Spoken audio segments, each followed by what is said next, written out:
We have to speak life over our partners. Who am I to hinder him, di ba?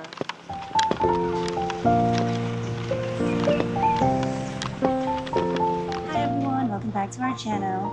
In today's video, we are finally doing it. We're finally answering all your questions about us.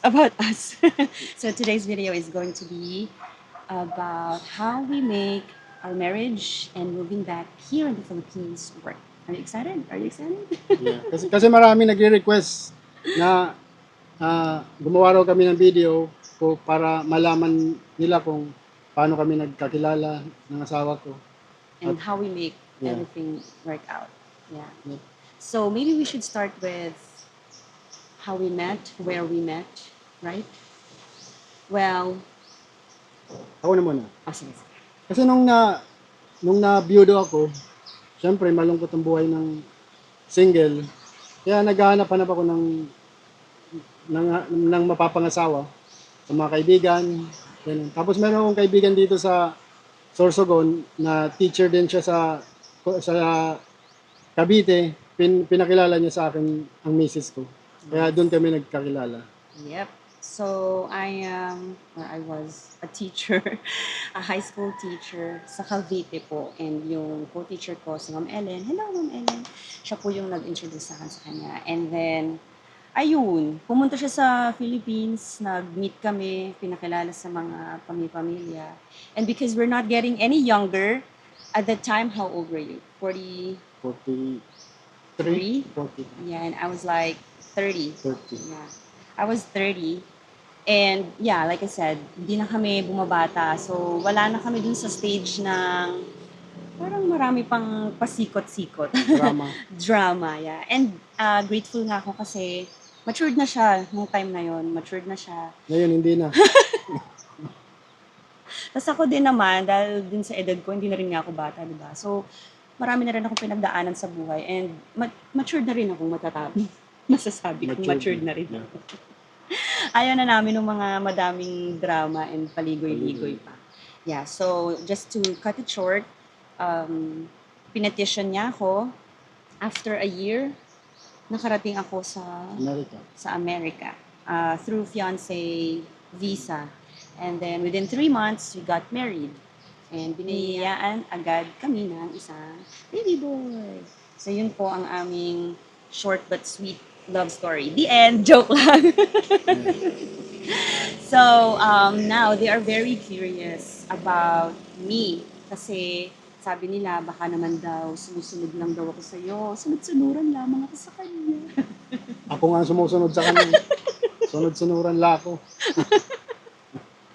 Parang siguro curious sila kasi syempre lagi nating kinukwento na pangarap mo to, talagang alam mo yun, pinag-ipunan mo to, lahat parang nagre-revolve talaga sa kanya. And we are very touched, actually, personally ako din, sobrang natatouch din ako when I see your comments, when I read your comments na na-appreciate niyo po ako bilang wife niya na sumusuport sa dream niya. So, ganito po kasi yun.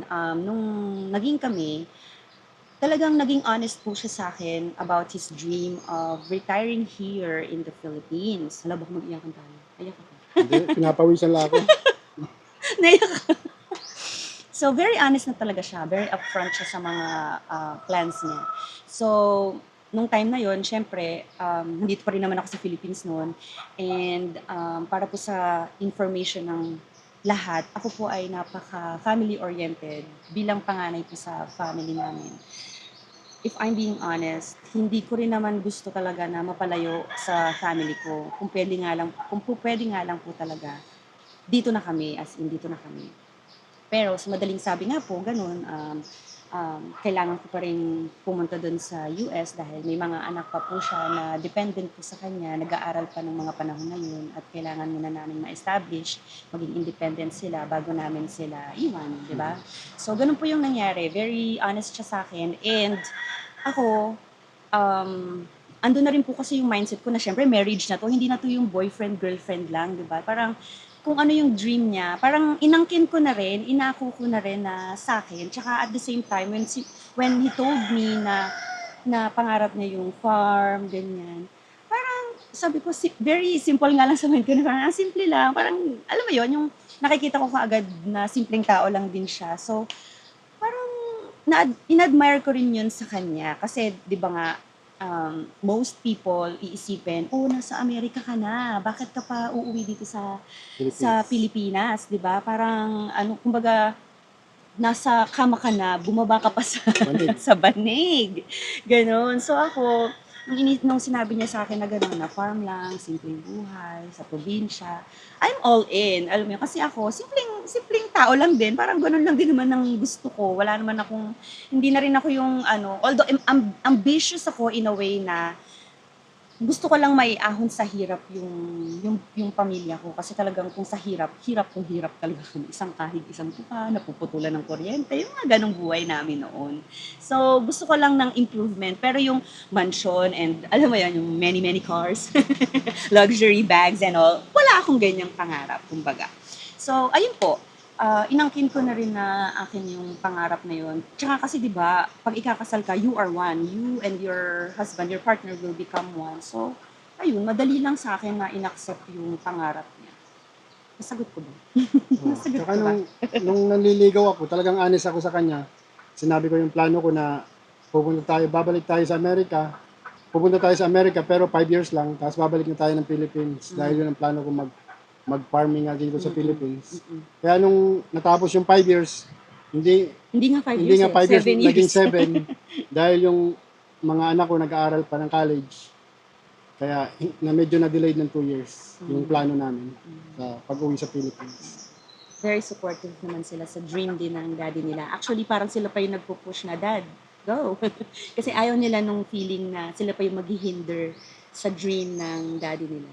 At saka, alam niyo naman po sa US, kapag ka talagang adult na ang mga kids, they have their own lives. Nakikita na lang din po namin sila tuwing bakasyon. So, alam mo yun, nakakatuwa, very independent sila, very responsible kids, and we're very proud of them. So, next, how do we make our relationship work? Mm-mm. Siguro dahil submissive lang ako sa asawa ko.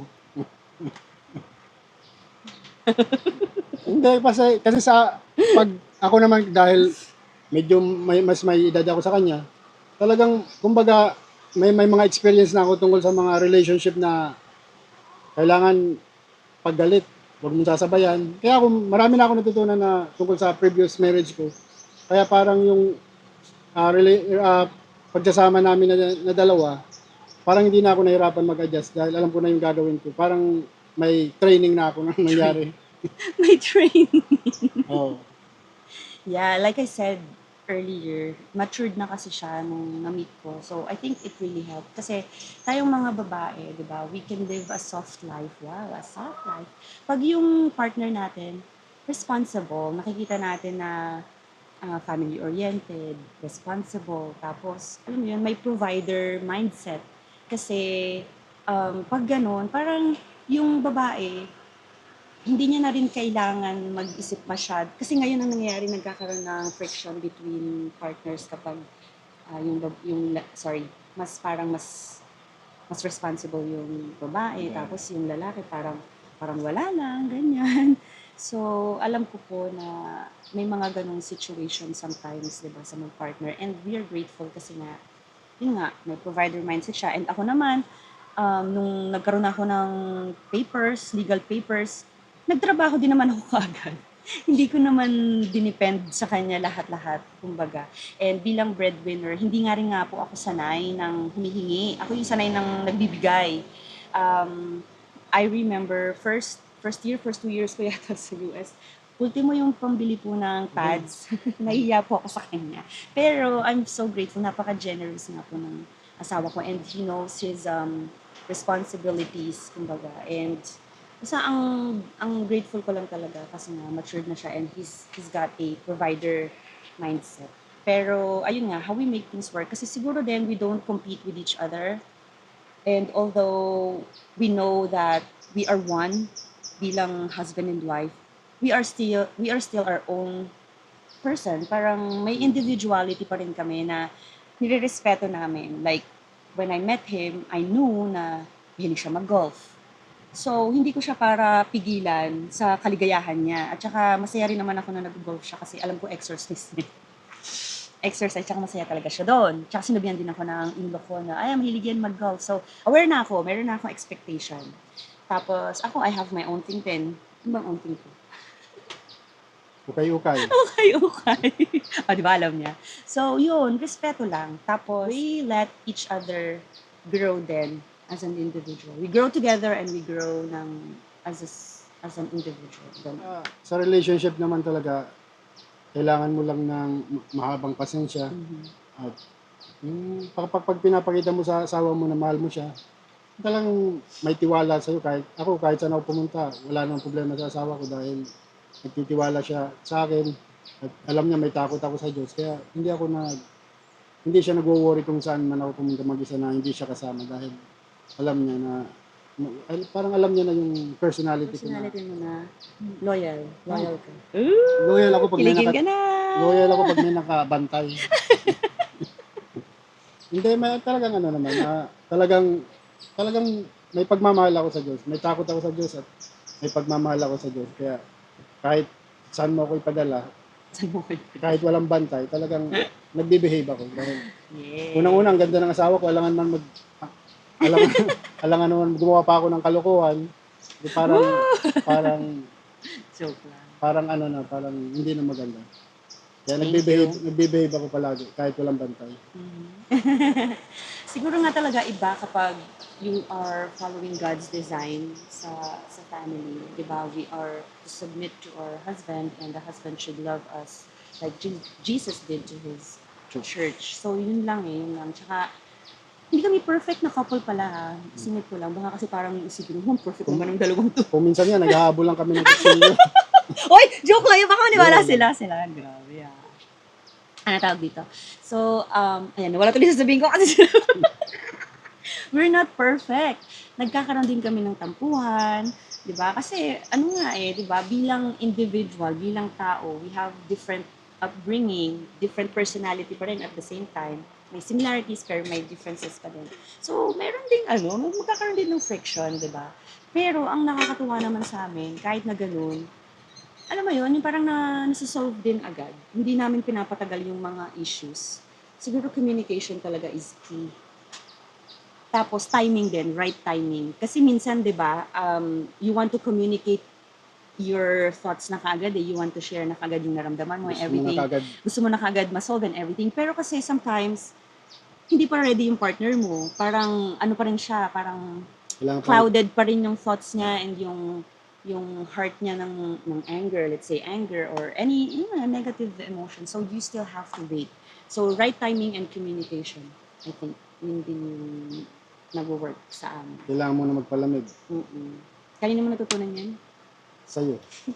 Hindi, paano itong asawa ko, sa kanya ko talaga natutunan. Kasi ako, di ba kung minsan pag nagagalit ka, parang nilalabas mo kagad yung galit mo. Siya kahit siya naiinit siya sa akin, hindi yan kung magsasalita ng ano. Kasi karamihan, pag nagagalit tayo, nakapagsabi tayo ng hindi maganda, na pagsisisihan lang natin pagdating ng panahon na kalmado na tayo. Kaya yung natutunan ko sa kanya na pag naiinis ka, kailangan mo muna mag-isip, lumayo ka muna dahil mahirap na pag nakapagsabi ka ng masama na hindi mo na mababawi dahil nasabi mo na. Yeah. Kasi minsan, di ba nga, I think kahit noon pa naririnig na rin natin to na yung sugat sa katawan gumagaling over time. Pero minsan yung mga nabitawan na nating mga salita, kahit ang tagal na, parang naalala mo pa din. So, we have to be careful. We have to speak life over our partners. So, ayun po, hindi kami nagpapadala sa emosyon. Tsaka alam din namin na yung pride talaga. Pride ang isa rin sa mga reason kung bakit hindi rin nag-work yung relationship, di ba?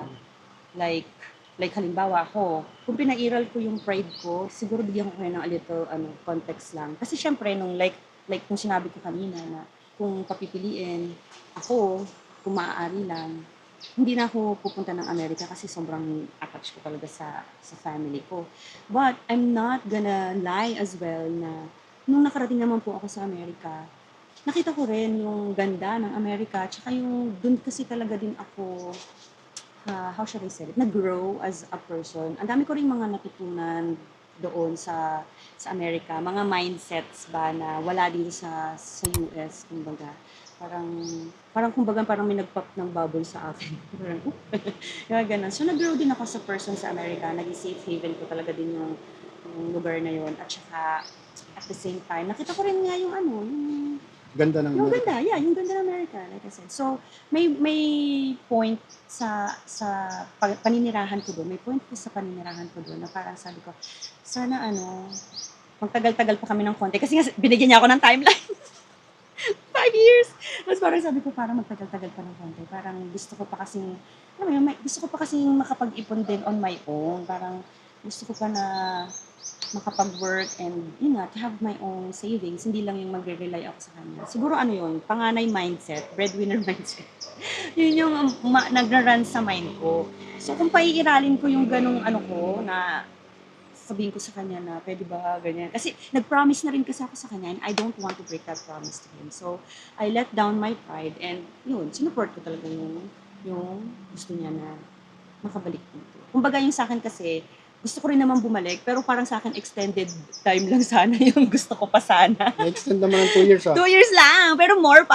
Joke. Yeah. Pero ganun ba? Parang hindi ko na inano yung pride ko na kailangan ko pang makaipon on my own, kailangan ko pang magkaroon ng sarili kong savings na malaki bago kami makabalik dito. Kasi pride yun eh. Kasi pride yun na ayaw ko pang magpaano sa kanya. Mag-rely, ayun. Ayaw ko kasing sobrang mag-rely sa kanya. Parang may pa rin sa akin na kailangan magkaroon ako ng sarili kong pera. Pero, ayun, grateful naman nga ako na, yun nga, wala sa kanya yun. Parang, suportahan ko lang siya, wala nang problema sa mga ganung bagay. Yeah. Kung ano naman ang kinakain ko, yan din ang kinakain niya. Yeah. Yung isang pirasong tuyo, isa rin pirasong tuyo sa kanya. Walang pag-aawayan. Walang agawan. Yeah. Yeah. Pero talagang masaya kami. Ayaw ko lang sa akin, sa kanya. Pero ako talagang masaya ako rito. Sinasursugon. Resolve din. Talagang dito ko naramdaman yung peace of mind na hindi ko na i-experience nung nasa Amerika kami. Ang dami ko yung worries nung nasa Amerika kami. Pero ngayon, yun, parang napaka ganda sa mental health ko na nakabalik kami sa Philippines. Yes. Ako din naman, actually, syempre, may transition na nangyari dahil may buhay ka rin sa Amerika na iniwan mo eh. Kaya may transition na malungkot ako. Malungkot din naman siya, actually. Mixed emotion talaga eh, no? May lungkot na may saya. Ganun. Parang ako din, nung nakarating ako sa Amerika, may lungkot kasi naiwan ko yung family ko dito. Pero may saya kasi finally makakasama ko na siya. Nakakasal na kami, makapag-settle down na ako. May saya, lungkot. Parang lagi naman ganun. And very grateful lang din talaga ako, kami. Kasi nga, siguro, dahil din nga alam naman namin na ginaguide kami ni Lord kahit saan kami mapunta. Parang yun talaga yung pangangawakan, yung faith mo kay God. When everything else fails, di ba? Yung faith mo lang talaga yung mag-carry sa'yo. Ano pa? Siguro advice mag-advise. Naging na yung channel namin. Para na to. All over the place na po yata ang channel namin. Yeah. Yung advice lang siguro sa mga couples na medyo magkaiba pa sila ng stage. Di ba meron tayong mga nakikita na gusto na umuwi ng isa, pero yung isa hindi pa ready. Ano bang magandang i-advise sa kanila? Hindi. Pag-isipan. Pag-isipan mo. Pero huwag kayo masyadong matatakot na parang magsugal kung tama ba itong gagawin namin. I think yung pinaka-root lang ng na ganun setup is one of them talaga siguro either, yun nga, yung fear. Fear, alam po namin yung mga fear na yan kasi nga, yun din naman po yung nararamdaman namin, yung fear na baka mag-fail itong plano sa pag-farm. Fear na ma-scam ng mga tao. Alam po, may mga comment na ganyan, di ba? Mga about sa scammers. Saka maraming Na baka maubos yung pera na naipon. mga kamag-anak Mga kamag-anak na. mga linta. Yes, fear din po namin. Kumbaga, alam din po namin yan, aware po kami dyan. And then, fear na, yun, yung sa health insurance, di ba? Fear na pag dito, baka daw, hindi ma-extend ang buhay dahil dito daw po ay hindi ka gagamutin kapag wala kang pera. Fear of, siguro yung weather, may nag-comment about dun sa drought, di ba? Dito sa Sorsogon kasi affected kami. Tapos, ang dami-daming fear. Tapos fear sa children na paano yung education nila pagdating dito sa Philippines. Lahat po ng yan ay fears din po namin and yun din po yung pinaghandaan at pinaghahandaan pa rin po namin until now. Parang kasama po yan sa aming mga plano, di ba? Meron din ako nabasa sa comment na sabi, sa Amerika nga, 10 minutes, less than 10 minutes, nandyan na yung 911. Pero marami pa rin na namamatay. That's kahit, true. kahit saan ka naman talaga pumunta, Oo. kung oras mo na, Oras mo. talagang ang Diyos yung may plano. That's true. Tsaka may nagsabi rin po kasi na money solves everything. Pero di ba, pag marami pong pagkakataon na bilyonaryo ka na, Hindi pa masaya. hindi lang sa hindi masaya eh. Ano sila? Namatay pa rin sila sa cancer or whatever. Kung ano mang sakit yung dumapo sa kanila, hindi pa rin sila nailigtas ng pera nila. Money is just a tool. It will accentuate nga the person's character eh. Parang dun mo malalaman kung humble ba to, generous ba tong tao na to, or greedy siya, di ba? Pero, yun lang ang money. Pero it doesn't solve everything. We don't agree. But alam mo yun, we hold space for your comments, for your opinions, but then we think otherwise. Hindi kasi sa napupuna ko lang sa ating mga Pilipino na masyado tayong nagsisave. Save. Para kasi natatakot tayo pag tanda natin na parang magkasakit tayo. Pero karamihan naman, kung sa statistic talaga, na karamihan naman na na-save natin, hindi naman natin nagagamit nung tumanda tayo. Naiiwanan lang natin sa mga Ano, anak o ano. Ang hindi ko lang ang point ko lang na buti sana kung mga anak lang natin yung makikinabang sa mga inipon natin. Dahil tayo magtatrabaho tayo ng 2 trabaho, pinahirapan natin yung sarili natin. Tapos ang magagastos lang yan yung mga asawa ng mga anak natin. Totoo, yun naman talagang totoo na yung mga ng mga in-laws natin yung magagastos samantalang tayo nagpakahirap nung tayo nabubuhay. Kaya kung pwede na habang malakas ka, makipaggastos ka na rin sa mga pinaghirapan mo kaysa naman na ibibigay mo lang sa mga taong hindi naman nag-contribute sa pinaghirapan mo. yeah. Lagi ko rin yung sinasabi. Like, aware ako doon sa ganung mindset niya, aware ako doon. Kasi nga, syempre, couple kami, di ba? Nasasabi niya, I to hinder him, di ba? Kung yung mga anak nga po niya, all out support sa kanya. Ako pa na partner niya, di ba? Lalo na dapat ako yung sumuporta sa kanya. And alam ko rin yun, yung mga hirap niya, yung mga pinagdaanan niya. Kaya, it's so unfair for me na pigilan ko pa siya sa pagtupad sa pangarap niya. So, ayun. Kaya kasi sa sitwasyon namin, more than likely ma-outlive ako ng asawa ko dahil 13 years younger siya sa akin. 39, 52. Yeah. So ang ibig ko sabihin, gusto ko makipaggastos na rin ako kaysa naman siya lang magastos ng pagdating ng panahon ng mga pinaghirapan ko. Mapupunta lang yan sa mga anak mo. Yeah. You'll never know, malay mo mauna ako. Hindi. Kumakain ako ng kanin. Hindi naman, medyo lang. Parang biro lang. Pero yun ang biro na may katotohanan. May katotohanan. Nasa Bible din yun eh. Yeah. So, going back siguro dun sa advice, dun sa mga couples na they're not on the same page. Siguro talagang pag-usapan niyo pong mabuti. Yung values mo, ano po ba yung values ninyo? Ano po ba yung talagang, parang ano niyo rin, parang ilista niyo yung mga pros and cons. Pros ng nasa US and cons ng nasa US pa or anywhere in the world. Tsaka pros and cons nung nandito sa Philippines. Ano niyo po, ilista niyo, pag-usapan ng mabuti. And yeah, decide from there. Kasi nga po, we're not promised tomorrow, we're not getting any younger, and kung hindi po tayo magiging matapang, hindi tayo magiging matapang sa pag-pursue ng dreams natin, wala na pong mangyayari sa atin. And then later, marirealize mo na too late na, ay, dapat pala nung ganito, nag-risk na ako. Ganyan. Kasi sa mga taong nagkakaedad na rin, di ba, aminin natin na pag nasa 50s, 60s ka na, parang gusto mo medyo tahimik na buhay na gusto mo gusto ko ng farming, ganyan. Dahil naghahanap ka ng, Peace. ng peace. Kaya sa situation namin, sa situation namin na talagang nagpursige ako na gawin habang medyo maaga pa. Kaysa maghintay ako ng mga 60s na ako na parang kulang na yung energy.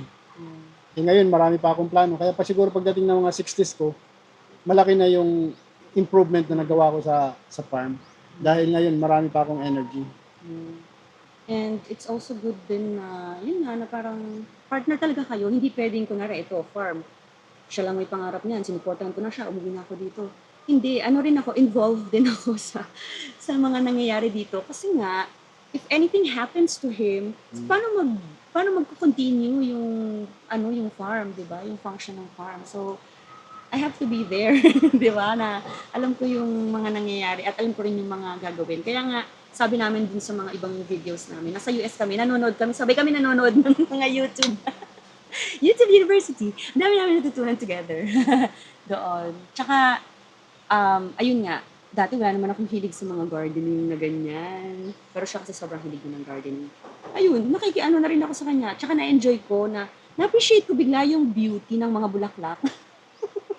Kasi pupunta kami sa Menards, bumimili kami ng mga bulaklak, mga pananim, tapos makikita ko, ang ganda-ganda ng tubo. Parang, kaya naman pala nagugustuhan ng asawa ko, ganito pala yung feeling kapag nakikita niya yung mga bulaklak na namumukadkad na. Tapos pag nakikita mo yung mga gulay mo nagbubunga na, Oo. talagang iba yung pakiramdam na talagang masaya ka dahil alam mo na Yeah. ikaw ang gumawa nun na napabunga mo yung isang gulay. Kaya masaya sa pakiramdam. Tapos ikaw pa kakain. Yung mga, ayun, yung mga halaman. Ay, pala halaman. Mga tanim. Ikaw pa ang kakain. Parang, iba yung feeling pala talaga na ganun. Kaya pala masaya yung mga farmer kahit na simpleng buhay lang sila. Ganun pala yung joy na nabibigay ng ganung Nakakatuwa. Kasi originally ganun naman, diba? Ng mga tao nung araw. Ipa-farm nila yung tapos sila yung, di ba? Parang kakain. We're just going back to basics. Nakakatuwa po. So ayun po, maging open-minded lang din siguro tayo. Yung romance medyo nag-fade yan. Diba? Pero yung... Kasi nung una talagang pogi ako, sabi. Nung bata pa ako nung una, talagang pogi ako, sabi nung nanay ko. Pogi naman talaga siya. Siyempre, yung anak namin pogi. Sabi nung nanay ko. Yung romance kasi nag-fade. Pero it doesn't mean na hindi mo na love yung partner mo eh. Diba? Parang respect over romance. Diba? Hindi mawala. Kahit mag-fade yung romance, basta yung respect mo sa isa't isa, wag mawawala talaga. Ganun. At saka, I don't know, kasi siguro pag okay kayo as a couple, everything else is parang noise na lang. Like, kung may issue kayo sa mga family, basta pag okay kayo, okay naman ang life. Parang ganun. Walang drama-drama. Walang drama. Ganun. Pero kung yun nga lang, napupuna ko, pag paras kami, wala lang kaming drama, parang yung drama nanggagalang sa ibang tao. Sa ibang tao. Kaya lang, kailangan mo lang i-ignore lang dahil talagang Choose your battle. Parte na ng buhay na kahit saan ka pumunta may mga Ganun. drama-drama. Yeah. Parang pagsubok na lang siguro, I see it as a challenge. Kasi wala namang buhay na parang smooth sailing, di ba? Kung ang perfect ng life namin, parang hindi na yun realistic. At saka parang unfair naman yun. Baka sabihin ng tao, may favoritism si Lord. Yeah. Di ba? Parang, Ako nga, to be honest na lagi talaga ako nagdarasal, lagi akong nagsisimba. Pero ang dami pa rin challenges sa buhay na dumarating sa akin. Kahit lagi kong pinagpipray sana, Lord, mag-send kayo ng tao na hindi magiging burden sa akin, hindi pasaway. Pero talagang meron pa rin talaga. Susubukin pa rin eh. Hindi naman natetest yung character mo talaga. Yeah. Pero puna ko lang sa akin na talagang Mahaba ng patience. mahaba ng pasensya ko sa tao. Kasi kung minsan, pag naiinis ka sa tao, gusto mo kagad magsalita. Pero ngayon, ako na lang nag-a-adjust sa tao na parang ako na lang ang nag-uunawa sa kanila kesa na ako yung unawain nila. Actually, di ba sa Amerika po, very fast pacing ang ating buhay doon. Di ba? Everything is just, gusto natin immediate. Gusto natin pag may problema tayo, tawag, solve na agad niyan, ganyan. Kahit nga po, di ba, sa mga groceries, may self-checkout tayo doon. Gusto kasi po natin, mabilis tayo labas ng grocery stores. Pero dito, dahil slow living nga, literal ma-appreciate mo na hindi mo naman pala kailangang madaliin ang buhay. Parang yung patience po talaga, alam mo yun, um, dito matetest yung patience mo, tapos dito mo ma-appreciate yung, yun nga, slow living kind ng buhay. Na, it will work naman pala kahit slow. Nag-work pa rin naman. Para nung kagabi, galing ako sa OSAVE. Yung ba parang discount store dito Yeah. sa Philippines na isa yung cashier. Kasi sa Amerika, pag isa yung cashier talaga, halimbawa, naging busy, yung isang nagtatrabaho Manager ron, or oo, yung team lead. tutulong at gagawin dalawa yung kahera. Pero dito talaga, hindi man lang tumulong isang nagtatrabaho ron. Kaya lang, kung nasa Amerika ka, magsasalita ka na. Pero dito talagang natututo ako na magpasensya na, maghintay na, Kasi makakauwi rin naman siya eh. medyo matagal nga lang. lang, Pero hindi na ako nagre-reklamo. Doon na lang ako. Naghintay ako hanggang turn ko na magbayad. Parang natututunan ko rin na yung patience. Patience, yeah. At saka kasi, siguro, I don't know if you guys are aware, pero yung nervous system kasi natin, when we are always on a rush, like, kailangan may gawin to, mga errands and everything, parang lagi siyang on high alert. And kapag on high alert, yung mga cortisol natin nag-spike and everything, stress. Kaya tayo laging stress sa America kasi we want everything to be fast, di ba? Parang, ito na agad, next na, ganyan. Kaya tayo mataas po yung stress level natin sa America. Pero dito, yun nga, parang mas ma-appreciate mo nga yung slow living. So, yung stress level mo, mas nakokontrol mo eh. Parang, okay, nasa Pilipinas na kami. Hindi ko nakikukumpara yung bilis ng galawan dun sa Amerika dito. Tapos yun nga, parang yung buhay nga namin is, nakaka-survive naman kami nga nang hindi naman ganun. So, yun nga, parang nag-iiba ulit eh. Parang nakaka-adjust na kami. That's what I'm trying to say. Or nakaka-adjust na ulit kami.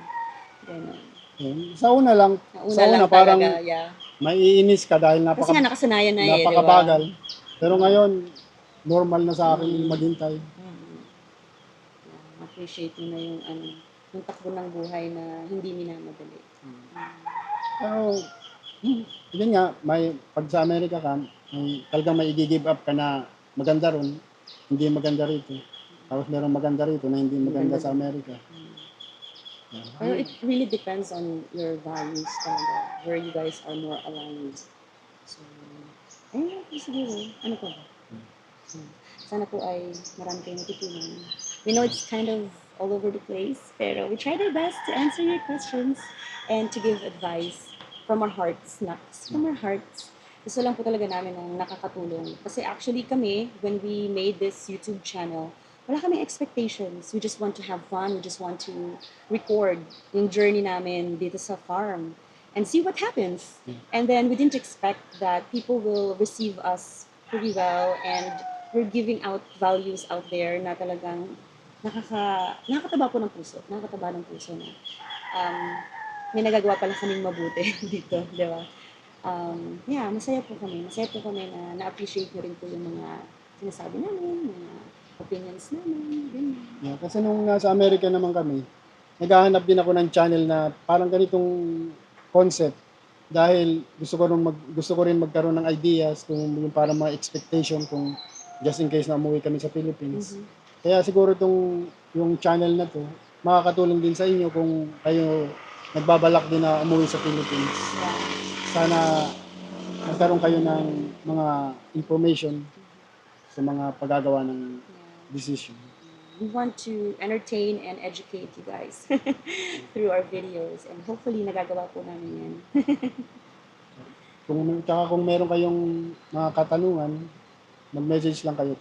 Yes, we have our email address in our description box and in our bio. I think yung sa bio yata sa computer lang siya nag-review. So, we are always putting our email address dito po sa description box. And siguro po i-add ko rin dito. Ayan, ito po ang email address. You can freely ask us anything yung hindi niyo po kayang i-comment, i-ask niyo po sa amin through email. We're very open. Yun lang po. And Maraming salamat po sa panonood niyo sa amin. maraming salamat po talaga. Na-appreciate ko talaga. High five. Oh, sabi na ba natin sa kanila? Na we're a team. Like, kahit na may mga differences kami, we always see each other as a team. Diba? Yes. Timberwolves, Nuggets. Joke! Nuggets, Timberwolves. Char! Bye-bye po and see you on our next video. Bye! Bye-bye.